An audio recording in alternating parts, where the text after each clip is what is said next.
Hello dear students, how are you? Hope you all are doing very well amid COVID-19. आज 24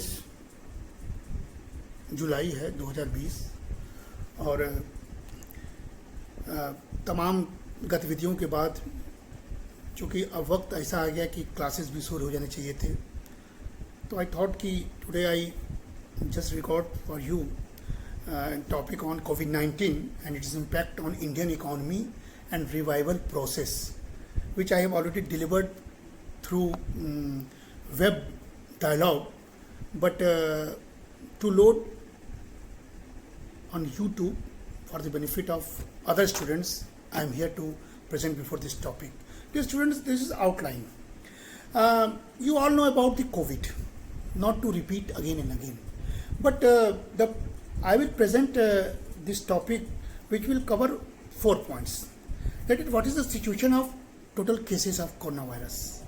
What is global impact? What is impact on Indian economy? And what are the measures taken by Indian government till now?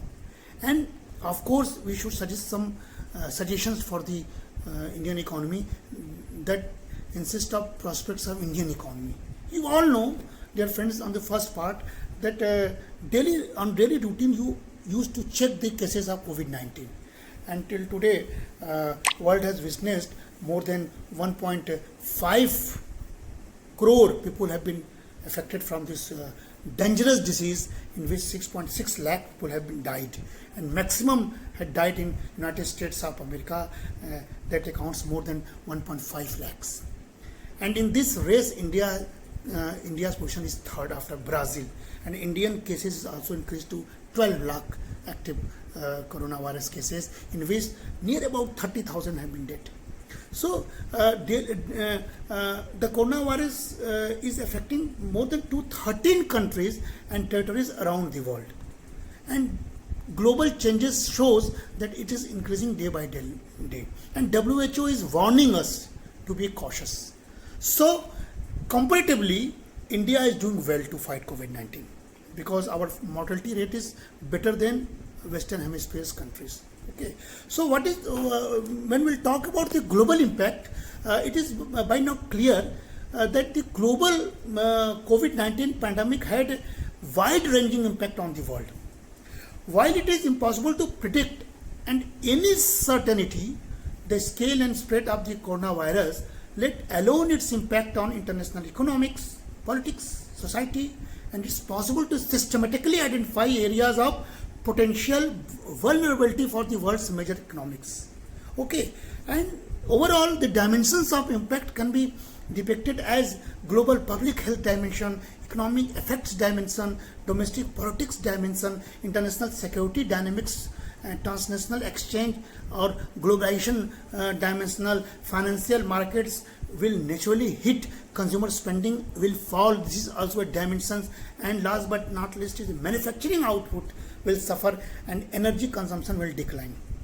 And I earlier also I told you that the Asian Development Bank has estimated that the global economic cost of the coronavirus is whooping more than 4 to 5 US trillion dollar, and this was till April last week. So of course there is a global economic cost, huge economic cost. The loss of GDP relative to what would have been the model prediction in 2020 without the virus is approximately 2.3 US trillion dollar to 5 trillion US dollar.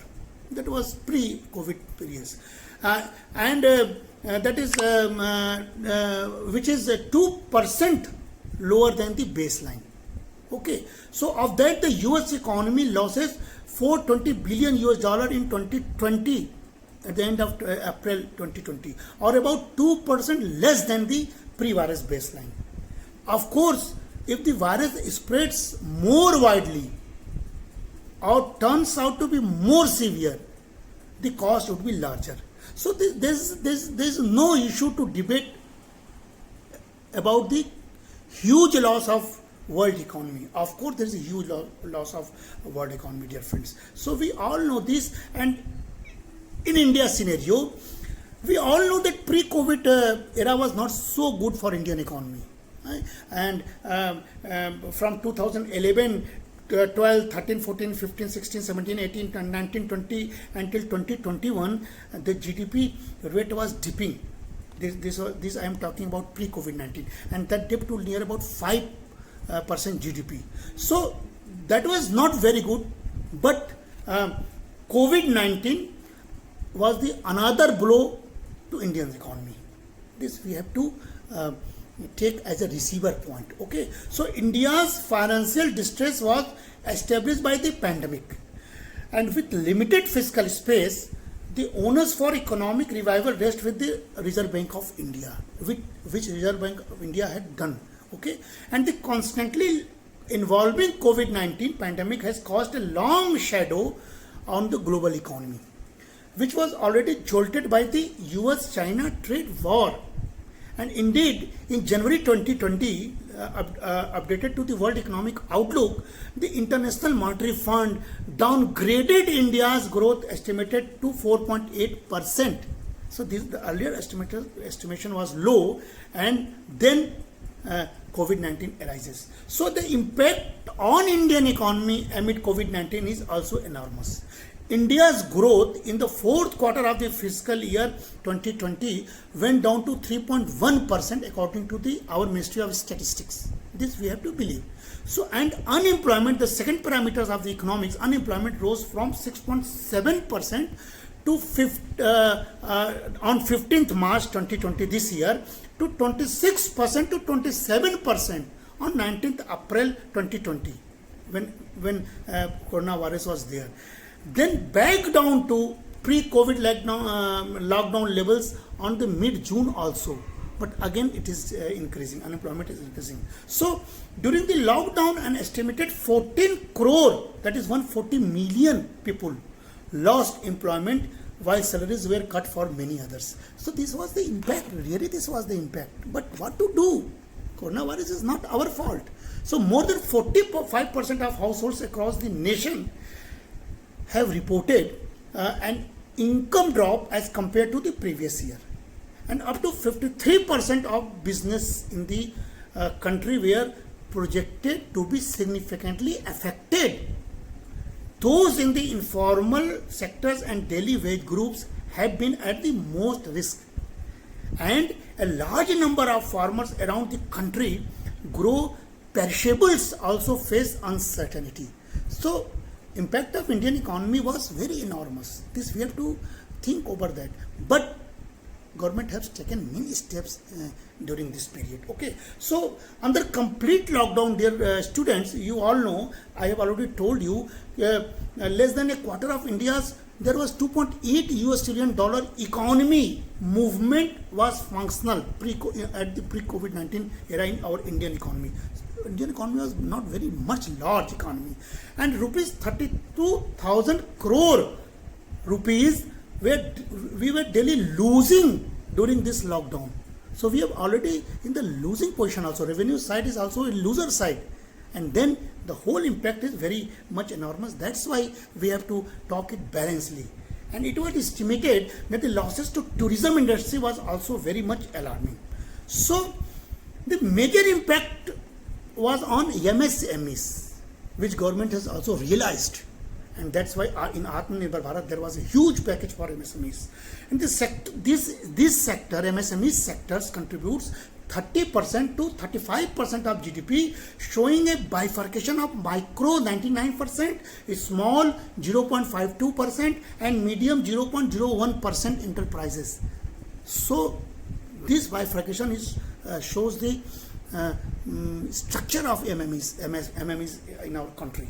And if you see the sectoral distribution of MSMEs, it shows 49% from rural and 51% from the semi-urban and urban areas. And of course, when we disaggregate more, Maharashtra, Uttar Pradesh, Bihar, Tamil Nadu and Madhya Pradesh have the highest number of registered MSMEs. And one study estimated that this situation had affected employment of 114 million people. I have told earlier 14 crore people, and affected the GDP. So, of course, MSMEs, this is a very huge impact, and there are many other impacts which consist of restaurant services, food and agriculture, and of course, online business and internet business sector was also impacted. And the second part was also very important.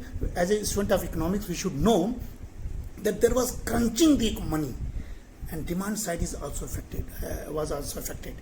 All across the country, more than 45% of households have reported raw income drops in comparison to last year's numbers. So demand side is affecting, and supply chains are under distress during the lockdown due to the initial lack of clarity between essential and non-essentials.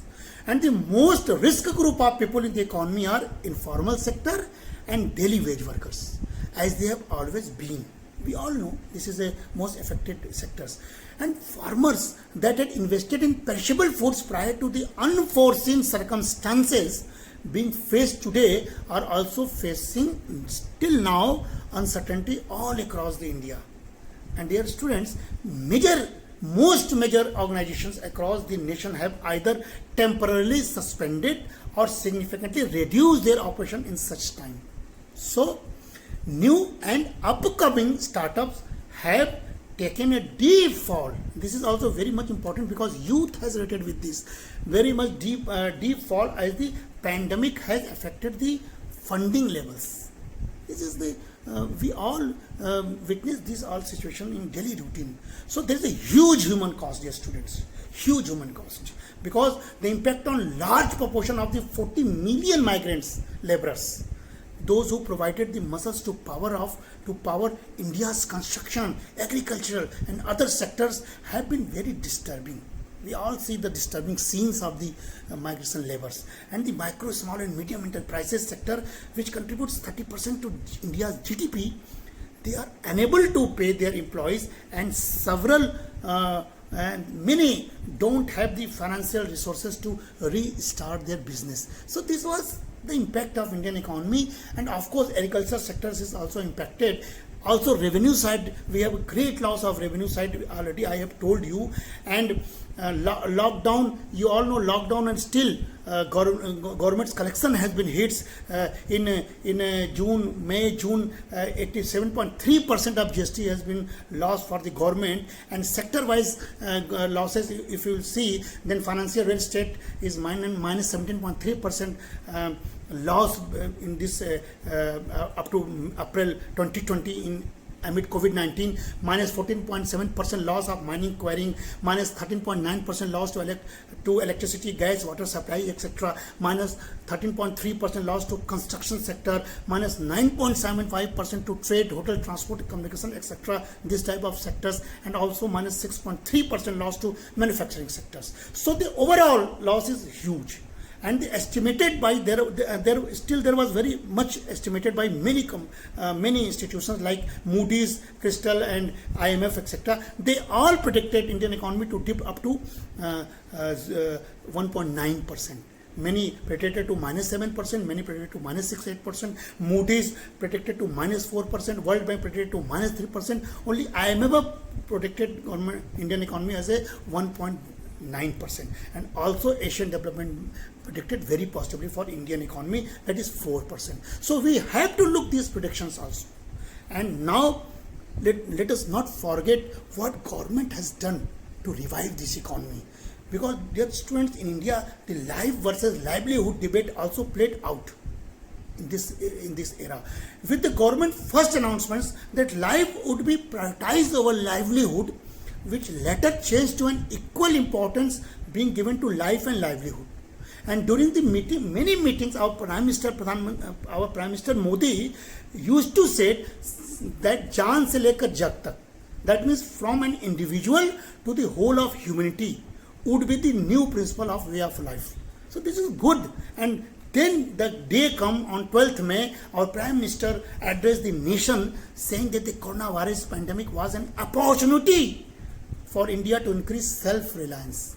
And hence, government proposed the Atmanirbhar Bharat Abhiyan, that is Self-Reliant India Mission economic package, in which I have already told you what is the economic package. So, India's policies responses amid the COVID-19 pandemic is an exercise is an exercise in distributing very scarce resources across practically unlimited demands. As a student of economics, this we should know. We are only 2.8 trillion US dollar economy, and daily basis loss is there. Then also we declared 21 trillion US dollar economic package for this, for the all sectors. Okay, and that economic package announced by Prime Minister was full of stimulus, monetary and reforms. And this is to why this has been announced, to reform, perform and transform the Indian economy. So very minutely we have to observe, because in this package we all see the philosophy of government. The philosophy was an economic ideology which promotes economic self-sufficiency. That was our Atmanirbhar philosophy. And the coronavirus pandemic will change the world order significantly and open up opportunities for India. This Indian government has realized. And that's why they reforms on 4 years: land, labor, liquidity, law. And they performs on 5 pillars: economy as a quantum jump, infrastructure as a huge investment, system to be fulfill dreams of the 21st century, demography as a vibrant demography, and demand. The demand supply chain need to be utilized and strengthened. So this was the 5 pillar of performance. And how to transform? Then government said in this COVID-19 era that vocal for local. That was the sutra of Atmanirbhar Bharat. And local manufacturing should be strengthened. And then MSMEs and cottage industries will be benefited. So this was the package of Government of India. And dear students, you all know that there was major reforms on MSMEs. The definition has been changed. The definition of MSMEs is being changed to encourage MSMEs to grow bigger without losing on benefit availed by MSMEs. This is very good step, drastic step, and the investment limit that defined and MSMEs is being revised upward along with the addition of turnover as criteria to categories MSMEs. And in addition to this, differentiation between manufacturing and service MSMEs is being removed.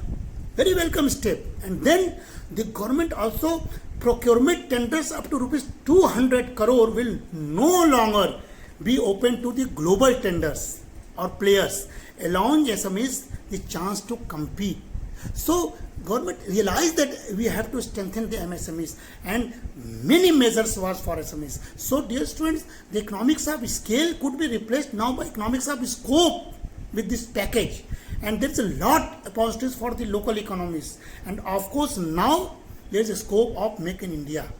So in this COVID era, through a government announcement, directly farmers benefited, migrants benefited through free food schemes of 5 kg per person or 1 kg per person of these, all the to non-PDS cards holder or card holders. And one nation, one ration card is a very historical announcement by the government. And this is a very positive social security system, and there is also in the government mind which we always appeal for, that there should be one nation, one wage, and wage should be enhanced by the government of India.